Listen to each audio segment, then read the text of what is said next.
Bonjour, c'est Sylvain de Intérieur by Sylvain, magasin Grange à Genève. La Foire de Milan vient d'avoir lieu, il y avait un monde de dingue, on n'arrivait pas à passer dans les allées tellement il y avait du monde. C'est normal, ça fait pratiquement 3 ans que ça n'avait pas été ouvert. Beaucoup de créations, beaucoup de nouveautés. Je vais juste vous faire quelques images que je vais vous montrer de différentes ambiances et de tendances actuelles. Alors, la première image que vous allez voir, c'est une lampe en forme de visage qui est découpée avec du LED à l'intérieur. Voilà, très simple comme idée, mais que je trouvais ça très joli. Après, vous avez un bahut vitrine. Un bahut vitré, c'est du verre qui est travaillé spécialement. On voit à travers, mais sans trop, et le fabricant, c'est Fiam. Et c'est un spécialiste de verre, et c'est son métier, il a toujours adoré ça, et il trouve toujours des matériaux un peu surprenants. Donc le bahut vitrine de chez Fiam avec le petit bout de canapé, et les petits bouts de canapé ronds qui sont très jolis aussi. Après, vous avez le canapé de Saba, en fait, qui est tout en courbe, en fait, et qui est une reprise de Gio Ponti d'il y a très longtemps. Et on peut s'asseoir de chaque côté avec 2 hauteurs différentes sur les côtés.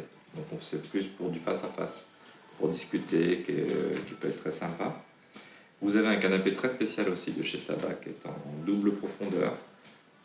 Donc en fait, on fait tous les mouvements comme ça, et on peut faire toutes les longueurs qu'on veut, très profond, pas profond. C'est assez atypique, hein.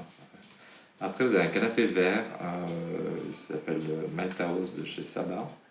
Donc c'est un canapé avec des assises qui s'avancent, qui sont relax, avec un verre d'eau qui est assez original, de couleurs qu'on n'a pas trop l'habitude de voir, mais qui est aussi très sympa.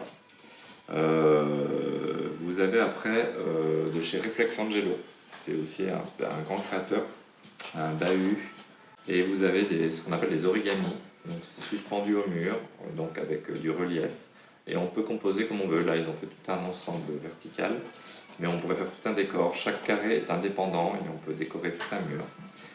Ça peut se faire en finition or, argent, laqué, ça va à l'infini au niveau des finitions.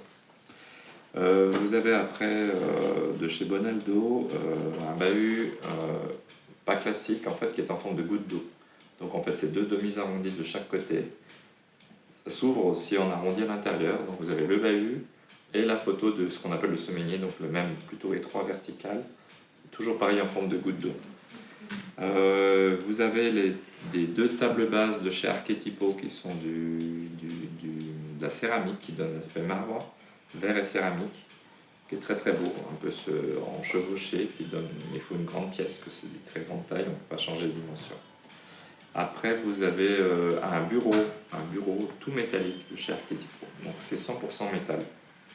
Et ça ne peut pas se rayer, il est un peu fumé, très très beau aussi. Peut-être que même je vais le prendre pour moi. Je le trouve vraiment magnifique. Après, vous avez un salon modulable. Alors, c'est plein de modules en fait, des assises. Et puis vous avez des dos qui passent par-dessus et qui peut se bouger.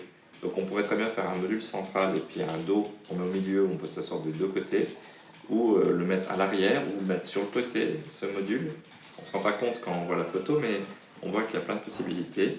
Et les modules de base à l'assise ont plein de formes. Donc il y a des trucs un peu en goutte d'eau, il y a des rectangles, il y a un peu des demi arrondis, et on peut commencer à s'amuser à faire beaucoup de créations avec ce type de principe. Mais je l'ai testé, très très confortable. Vous avez après une console de Catalan, donc, en métal double aussi, une autre console, vous allez voir. Après, vous avez un bahut avec comme des bulles. En fait, les façades, c'est des bulles en verre. C'est du verre et ça fait comme des hublots en quelque sorte. Il y a aussi une table gigantesque qui est avec, on dirait que c'est du marbre dessus, mais en fait c'est du verre avec un imprimé par en dessous qui donne le visuel du marbre. Et cette table, elle est gigantesque, elle fait 4 mètres de longueur, on ne se rend pas compte, mais c'est 4 mètres de long. Bon, il existe d'autres dimensions, mais c'est pour montrer qu'on peut aller dans des trucs un peu délirants et des très grands espaces. Après, vous avez la grande bibliothèque Airport, voilà, qu'on fait très souvent, qui est très ouvert, pour montrer qu'on peut faire plein de compositions. Vous avez un semainier en métal quadrillé, vous allez voir aussi.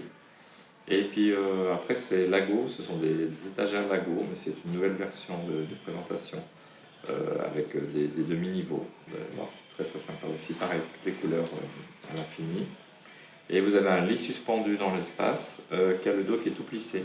On dirait que c'est fait exprès. Mais j'ai touché, on ne peut pas le bouger en fait. Le plissé est tel quel, mais ça fait plus naturel, plus vivant que les trucs toujours bien alignés, bien rectilignes. Donc assez surprenant aussi comme genre de lit. Ça c'est de chez Lago, c'est les nouveautés qui vont arriver. Et puis chez Lago, ils se sont amusés à faire des choses en aspect crocodile. Donc crocodile ou lézard, de différentes couleurs. Donc il y a une console en croco, vous allez voir en dernier et en avant-dernier. Et la dernière, c'est un semainier au pareil croco-lézard dans une couleur verte. Donc bon, voilà, c'est assez rigolo. Bon, j'en mettrai pas beaucoup, mais une petite touche comme ça, dans un coin, ben, on peut s'amuser. Et en fait, c'est un aspect croco, mais c'est toujours sur du verre. Et pareil, ils peuvent imprimer ce qu'ils veulent. Et le verre fait que ça ne s'abîme pas. Et ça donne un très joli rendu. Voilà, nouveauté de Milan. Au plaisir, au revoir.